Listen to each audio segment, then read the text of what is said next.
તો ચાલો નમસ્કાર.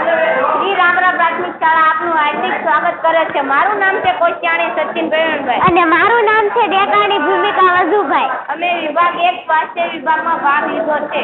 અમારા પ્રોજેક્ટનું નામ સુપર ફૂડ મિલેટ છે. અત્યારે 2023 આખું વિશ્વ આંતરરાષ્ટ્રીય મિલેટ વર્ષ તરીકે ઉજવી રહ્યું છે. આપણા દેશના વડાપ્રધાન શ્રી નરેન્દ્રભાઈ મોદીએ લોકો મિલેટ વિશે જાણે અને તેનો યોગ્ય ઉપયોગ કરે તેના પર વધુ ભાર મૂક્યો છે.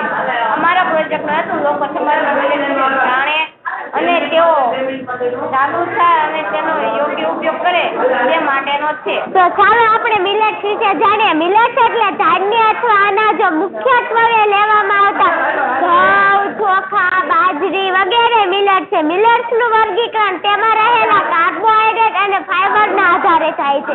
કાર્બોહાઈડ્રેટ એટલે સુગર અને ફાઈબર એટલે રેસાઓ. મિલેટ્સના 3 પ્રકારો